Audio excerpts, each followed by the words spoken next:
6 months ago, I was standing in this exact location talking about my brand new Barrel Sauna. So I've had this sauna for close to a month now. Fast forward to today, after using it through cold mornings, pouring rain, and more sessions than I can count, I'm gonna tell you exactly how it's held up and if my opinions have changed now that the excitement's worn off.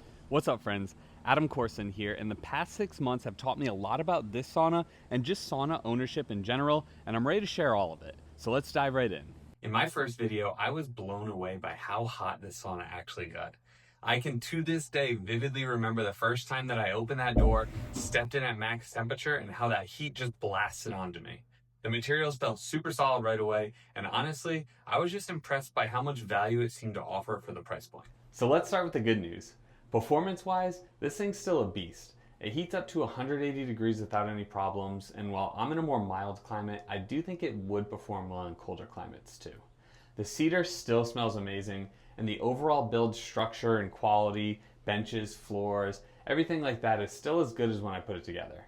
I've used this sauna personally 3 to 4 times a week on average, and I've had a ton of friends come through it, and it really hasn't skipped a beat. Everything I love from day one is still absolutely true today. That's definitely not to say that it's been perfect though. The first thing that I noticed pretty quickly is that the wood started to get weathered within just a few short months. Now I do realize you could prevent this by staining the exterior. You never want to stain the interior because that can lead to issues with off-gassing and chemicals and stuff like that. But I kind of like the authentic look that it has with the weathered wood. I may stain it eventually to just prolong the life of the wood, but for now I'm just going to go ahead and roll with it. This look did make its way inside of the sauna a bit too though, which I didn't really want that due to the water seepage and the heavy rains that we had prior to installing the roof. It's not really that big of a deal, but I do wish that I had done the roof earlier to prevent that, just so it was a nice clean look on the inside. Having the roof on has been a complete game changer. I recently did an install video. I'll link that below so you can check it out. It was super easy to do. It protects the sauna, it keeps it dry inside, and that's something that I would recommend doing right away. Another problem that I dealt with was some uneven settling, which ended up resulting in some warping around the door frame. After looking this up, it actually is pretty common in the first year or so for barrel style saunas to have these problems, but the issue that I had specifically was that the door became so misaligned that I couldn't get it to close.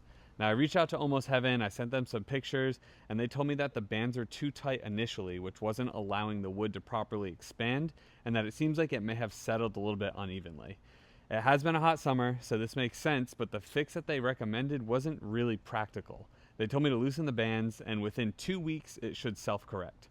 But that meant for 2 weeks that I couldn't use the sauna. That meant I had to keep a chair in front of the sauna so the door didn't swing open and shatter the glass. So instead of waiting, I went ahead, I trimmed back the wood a little bit, which took maybe 10 minutes or so, and this problem, it solved everything altogether. I also added some extra felt around the door frame to seal some of those gaps a little bit better, and I will say, when you install this, make sure it is super level, make sure everything looks good, make sure it's draining properly, just so you can avoid all this because it did end up being quite a headache for me.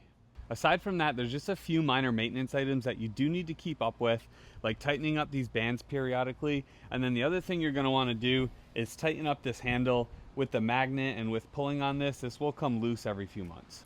Now for the big question. If I had to make this decision all over again, would I go with the same sauna or pick a different option? For this price point, I still think that this is one of the best ways to get a real wood, high heat, steam producing sauna at your house. It's not flawless, but I think it's a great value compared to its $10,000 plus competitors. And I know that many out there will be commenting about how flawed the barrel design is and how the heat distribution isn't good, but it really hasn't bothered me at all and it hasn't been an issue. I get an insane sweat in here every single time, and I can barely last 15 minutes at max heat.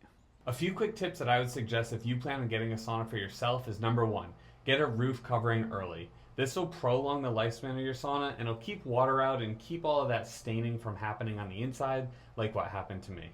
Number 2, retighten the bands periodically in the first few months, but don't over tighten them. Now this one's a little frustrating and it's a fine line that you have to play to figure out because there isn't really any good information on how tight those bands really need to be. And then number 3, place it on a well-drained and level surface from the start and make sure that your sauna is sitting level once you've completed the build too.